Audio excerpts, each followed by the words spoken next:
What's going on, you guys? It's Scott from Fly Rides, back again today with another eMTB review. Man, you guys who like these eMTB reviews are getting really lucky because I'm doing a lot of them lately just for you.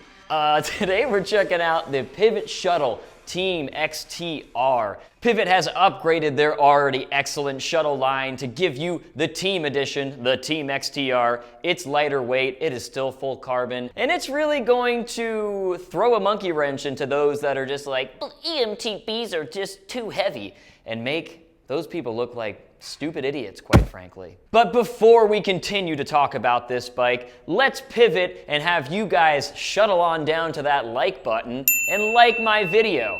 You see what I did there? That's called a pun. And I promise if you like this video, I'll never do another pun again. That's the Scott Nickley guarantee.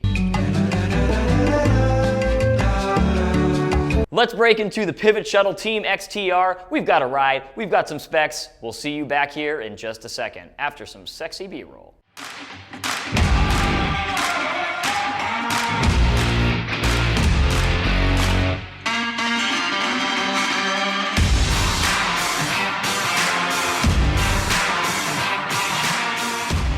Before we talk about the ride, you guys know what we gotta do. Let's talk about specs, baby. Let's talk about specs, baby. So one of the biggest updates on this that is going to be shocking to some people is the swap from Di2 electronic shifting to mechanical shifting. So you are getting an upgrade in the derailleur itself. It's going to be the XTR model instead of the XT, and it's also going to be 12-speed instead of 11-speed.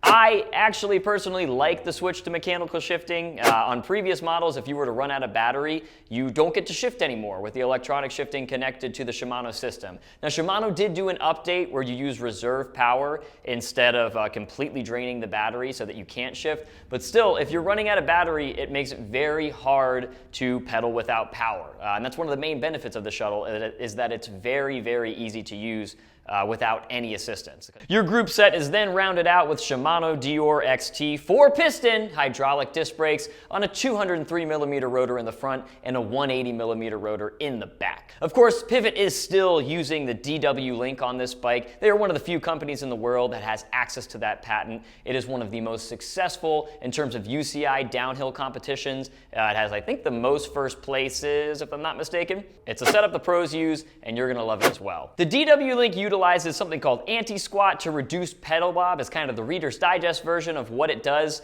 A little bit more extended explanation is that when you are pedaling, when you're accelerating, your rear suspension has a tendency to compress, which isn't as efficient, of course, as if it were stiff. The DW link utilizing anti-squat minimizes this compression.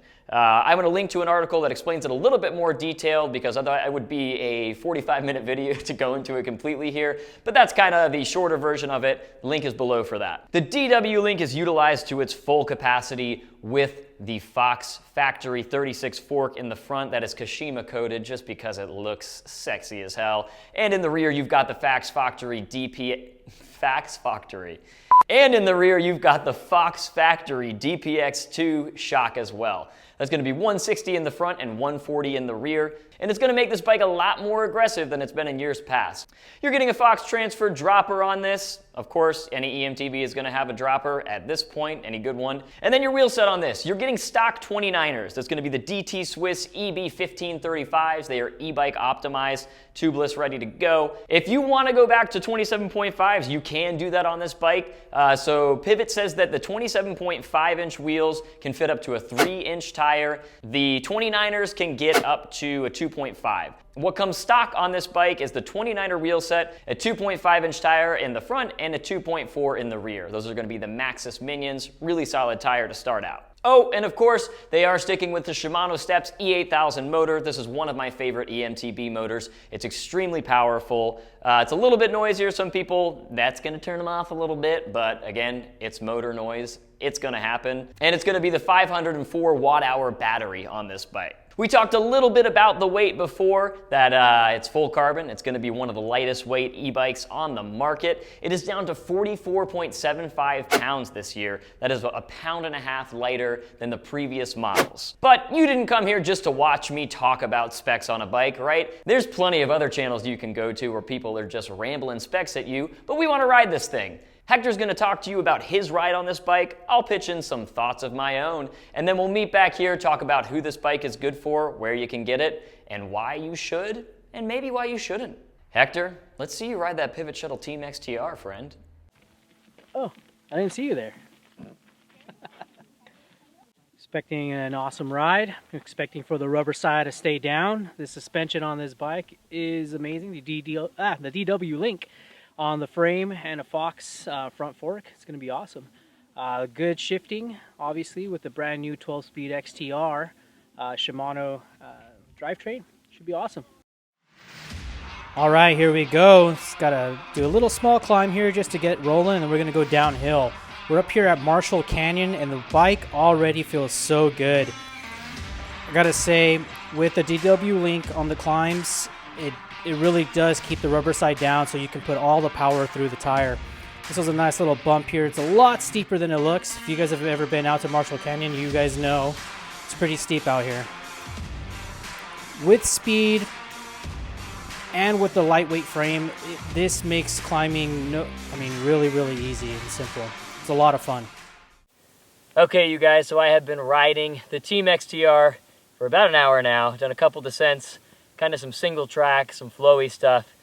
It's awesome. It's just as good as last year's model. You do really, really notice the difference between the 29ers and the 27.5s. I think that was a fantastic upgrade. Keeps you rolling a little bit quicker. I like handling better on a 29er because I'm more of a cross-country rider. I really dig it. The suspension upgrades, too, are just where you see some massive, massive improvements.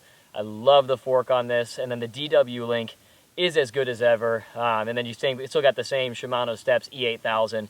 Just continuously impressed by this bike. Pivot has done a great job yet again with the Pivot Shuttle Team XTR, but I'm going to keep riding. All right, now we're heading to the backside of Marshall Canyon. I believe this is Sidewinder, and we're heading downhill. Having a lot of fun already. Like I said, the climb was nice and easy, but now the downhill, the fun part, it's simply amazing. This bike cannot be compared to anything else. Lightweight frame, lightweight components with the new XTR drivetrain, just makes you feel in control. If you ever wanted to have a bike that feels basically like your typical high-end electric or your non-electric mountain bike, this is the bike. Pivot, you guys did one amazing job with this bicycle. Powerful motor from Shimano, awesome braking system. You're in control when you're on this bike. Welcome back, you guys. So that was our review on the Pivot Shuttle Team XTR. I think this bike is pretty much good for anybody who can afford it. It's a full carbon bike. It is gonna run you 10.5 grand, so it's definitely a very high-end bike. Pivot this year is offering some more entry-level options. You know, they're still a premium brand though. They don't make anything that's gonna be cheapo, so you're always gonna be paying a little bit extra for the Pivot bikes, but it is well worth the cost. If you've got the dough, this should be in the running for the bike that you are going to get. Basically, what you're paying for in that extra price point is a full carbon frame. The DW Link is my favorite suspension setup. I like anything with a rigid rear triangle. I have said that for years now. It's one of my favorite setups. I would say there's a couple that are close seconds, but I just love the DW Link. You can tell the difference in the pedal bob, you can tell it in efficiency, and it just makes you feel confident and is really playful. I think intermediate riders are going to love it just as much as advanced riders, and if you're a beginner who just has a ton of money, go for this bike as well. Of course, you can check this bike out on flyridesusa.com, but more importantly, subscribe to my channel, please. Leave me a comment below, let me know what you thought. We will see you guys next time. It's been fun. Enjoy the ride.